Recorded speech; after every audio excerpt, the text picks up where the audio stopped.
Welcome to Devi's tasty treats. আজকে আমি তোমাদের সঙ্গে শেয়ার করব একটা দারুণ 2-in-1 রেসিপি, যেটা তোমরা সকালে ব্রেকফাস্ট হিসেবেও খেতে পারো, আবার বিকেলে কিন্তু স্ন্যাক হিসেবেও খেতে পারো।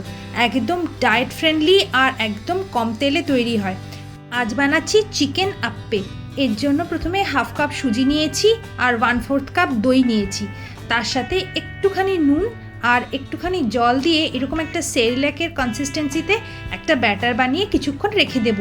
চিকেন স্টাফিংয়ের জন্য তেল গরম করে একটু সর্ষে ফোড়ন দিচ্ছি, কারি পাতা ফোড়ন দিচ্ছি, এর মধ্যে কুচি করে রাখা পেঁয়াজ দিলাম আর কুচনো একদম কাঁচা লঙ্কা, এর সাথে দিয়েছি কুচনো আদা আর রসুন।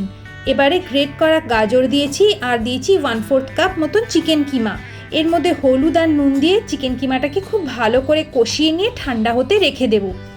ততক্ষণে দেখো আমাদের সুজিটা কিন্তু ফুলে গেছে, অনেকটাই জল সোক করে নিয়েছে। এর মধ্যে আর একটুখানি আমি জল দিয়ে একটা ব্যাটার তৈরি করব আর দিয়ে দিচ্ছি 1/2 teaspoon baking powder, baking soda না কিন্তু বেকিং পাউডার দিয়েছি, আর একটুখানি হলুদ দিয়ে আমি একটা ব্যাটার তৈরি করে নিয়ে এবারে এই আপ্পে প্যানটার মধ্যে হালকা একটু তেল ব্রাশ করে আমি অল্প অল্প করে একটু করে ব্যাটার দিয়ে দিচ্ছি।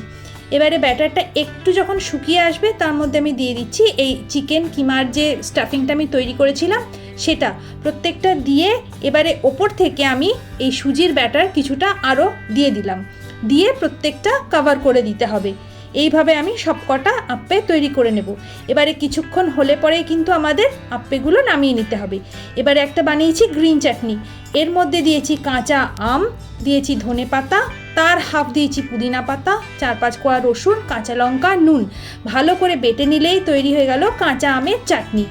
এবারে সার্ভ করতে হবে এই চিকেন আপ্পে। ব্রেকফাস্ট বা স্ন্যাক দুটোতেই কিন্তু দারুণ জমে যাবে। ভালো লাগলে লাইক অ্যান্ড সাবস্ক্রাইব।